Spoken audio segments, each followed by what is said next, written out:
Assalamualaikum warahmatullahi wabarakatuh. Hai anak-anak, bagaimana kabar kalian hari ini? Alhamdulillah sehat kan? Alhamdulillah. Sebelum kita mulai pembelajaran pada hari ini, mari kita bersama-sama membaca basmalah. Bismillahirrahmanirrahim. Semoga pembelajaran hari ini berjalan lancar. Amin. Pada materi hari ini kita akan belajar pembelajaran 2 subtema 1 tema 7, yaitu mencakup muatan bahasa Indonesia, PJOK dan PPKN.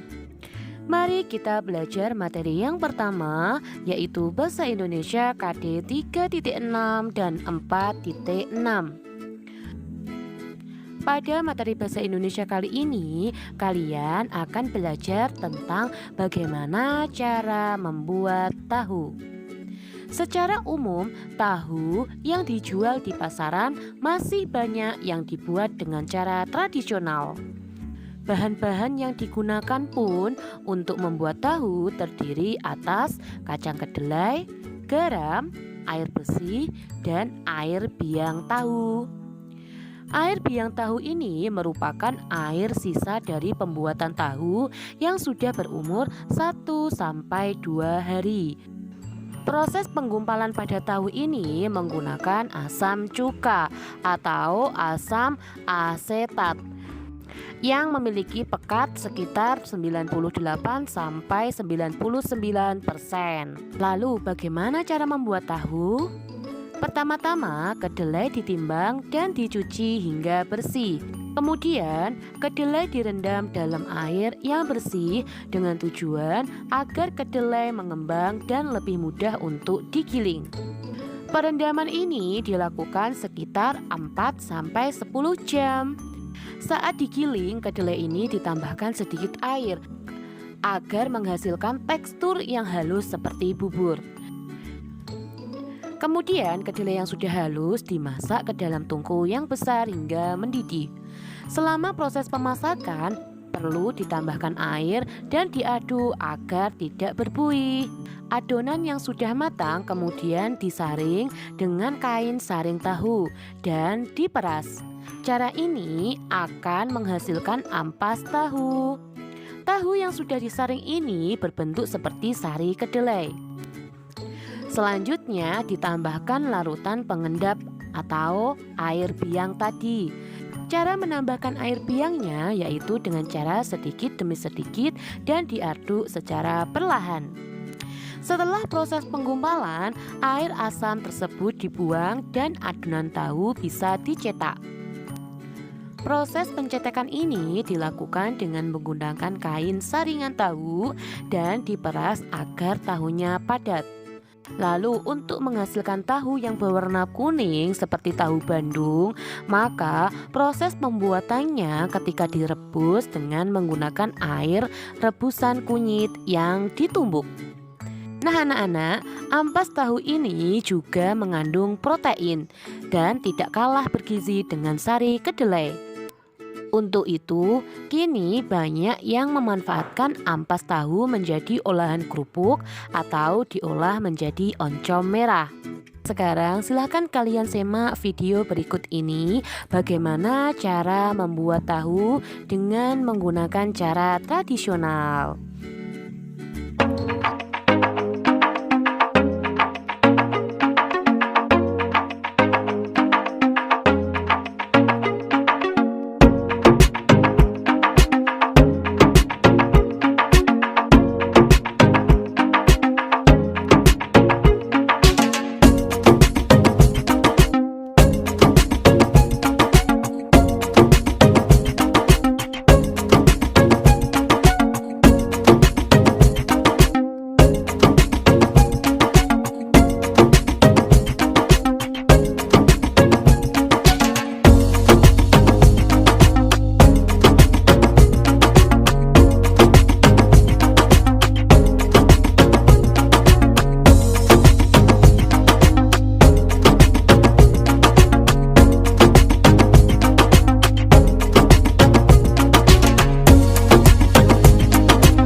Nah, itulah anak-anak bagaimana cara membuat tahu dengan cara tradisional.